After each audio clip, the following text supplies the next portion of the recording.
Nous allons commencer aujourd'hui une nouvelle séquence sur les fractions et dans cette séquence nous allons voir différentes propriétés qui vont nous permettre de faire des calculs avec des fractions. Donc la première propriété est la suivante. Donc on ne change pas la valeur d'un quotient ou d'un nombre en écriture fractionnaire, c'est la même chose, si on multiplie ou divise le numérateur et le dénominateur par le même nombre non nul, c'est-à-dire différents de 0. Cette propriété est à connaître absolument par cœur. Alors maintenant, si j'applique cette propriété, comment écrire des quotients égaux? Donc l'exemple est le suivant, il faut compléter ici les pointillés. J'ai 5 demi égale un certain nombre sur 6 qui est égal à 7,5 sur un certain nombre. Donc je vais utiliser ma propriété, à savoir que j'ai le droit de passer d'une fraction à l'autre en multipliant ou en divisant par le même nombre. Or, pour la première fraction 5 demi, le dénominateur c'est 2, et pour la deuxième fraction, le dénominateur c'est 6. Pour passer de 2 à 6, il faut que je multiplie par 3. Or, si je multiplie par 3 le dénominateur, il faut également que je multiplie par 3 le numérateur. Et donc 3 fois 5 qui est égal à 15. On a donc 5 demi qui est égal à 15 sur 6. Maintenant, on continue. Pour la deuxième fraction, le numérateur c'est 15 et pour la troisième écriture fractionnaire, le numérateur c'est 7,5. Donc pour passer de 15 à 7,5, il faut que je divise par 2. Or, si je divise par 2 le numérateur, pour garder l'égalité, il faut également que je divise par 2 le dénominateur. Et donc 6 divisé par 2 qui fait 3. On continue avec un autre exemple. Donc cette fois-ci, j'ai 1 tiers égale 11 sur un certain nombre qui est égal à un certain nombre sur 15. Donc pareil que tout à l'heure, pour passer de 1 à 11. Donc j'ai le droit de multiplier par 11. Et si je multiplie par 11 le numérateur, pour garder l'égalité, il faut que je multiplie par 11 le dénominateur. Et donc 3 fois 11 qui fait 33. Alors maintenant, sur la deuxième fraction, j'ai 33 au dénominateur et sur la troisième fraction, j'ai 15 au dénominateur.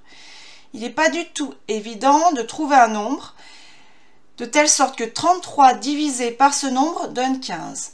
Par conséquent, je vais plutôt choisir de passer de la première fraction à la troisième. J'ai le droit. Donc ici, c'est facile.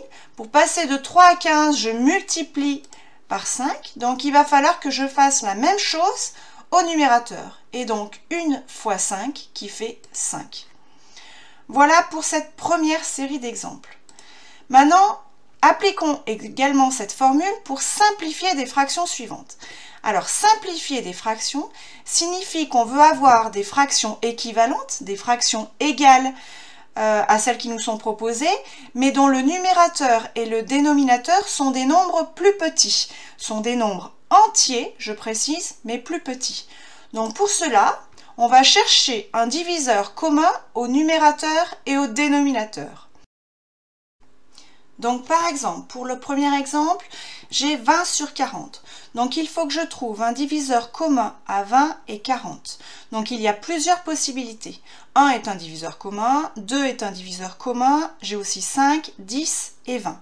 Maintenant, si je veux simplifier cette fraction au maximum, il faut que je divise par le plus grand diviseur commun. Autrement dit, je vais diviser par 20. Donc si je divise par 20 le numérateur, cela me donne 1, et si je divise par 20 le dénominateur, cela me donne 2. Donc 20 sur 40 est égal à 1 demi. 1 demi est donc la fraction équivalente à 20 sur 40, mais c'est la fraction la plus simplifiée possible. Maintenant, si j'avais divisé uniquement par 2, j'aurais pu avoir par exemple 10 sur 20, mais 10 sur 20 est une fraction simplifiée, mais ce n'est pas la fraction la plus simplifiée possible. Alors, on continue avec le deuxième exemple, 45 sur 25. Donc, le numérateur et le dénominateur ici sont tous les deux des multiples de 5, donc je peux diviser par 5. Et si je divise par 5, cela me donne 45 divisé par 5 qui fait 9 et 25 divisé par 5 qui fait 5. On a donc 45 sur 25 qui est égal à 9 sur 5. 9 et 5 n'ont pas d'autre diviseur commun que 1. Du coup, c'est la fraction la plus simplifiée. On continue avec le troisième exemple, 21 sur 28. 21 et 28 sont tous les deux des nombres qui sont divisibles par 7. Donc si je divise par 7, 21 divisé par 7 qui fait 3, 28 divisé par 7 qui fait 4, on a donc 21 sur 8 qui est égal à 3 quarts.